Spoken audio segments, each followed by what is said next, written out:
హరీష్ రావు కేటీఆర్కి ఇచ్చినటువంటి ఈ నోటీసులకు సంబంధించి ఆయన మాట్లాడారు. ఆయన ఒకసారి ఏం మాట్లాడారో చూద్దాం.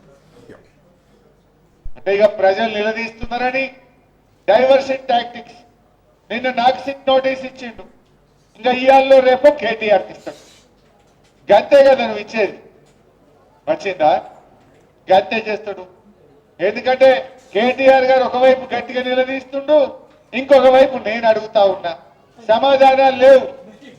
నీ బొగ్గు కుంభకోణంలో నీ బామ్మర్దికే నువ్వు సాయం చేసినావు, నీ సంగతి ఏంటంటే దాని మీద సమాధానం లేదు.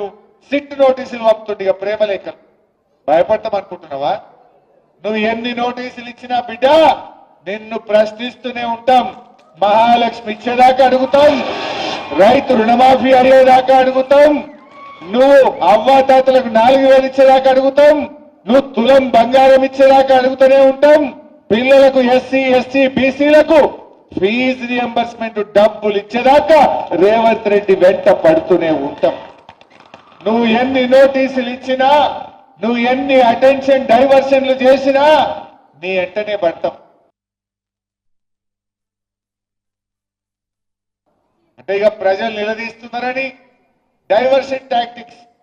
నిన్న నాకు సిట్ నోటీస్ ఇచ్చిండు, ఇంకా ఇయాల్లో రేపు కేటీఆర్కి ఇస్తాడు. గంతే కదా నువ్వు ఇచ్చేది, వచ్చిందా? గంతే చేస్తాడు. ఎందుకంటే కేటీఆర్ గారు ఒకవైపు గట్టిగా నిలదీస్తుండు, ఇంకొక వైపు నేను అడుగుతా ఉన్నా, సమాధానాలు లేవు. నీ బొగ్గు కుంభకోణంలో నీ బామ్మర్దికే నువ్వు సాయం చేసినావు, నీ సంగతి ఏంటంటే దాని మీద సమాధానం లేదు.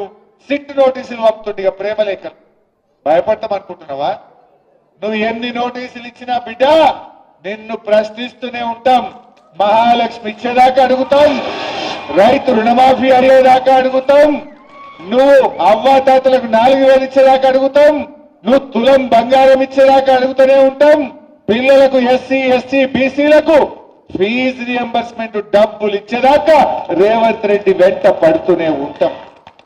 నువ్వు ఎన్ని నోటీసులు ఇచ్చినా, నువ్వు ఎన్ని అటెన్షన్ డైవర్షన్లు చేసినా నీ వెంటనే పడతాం.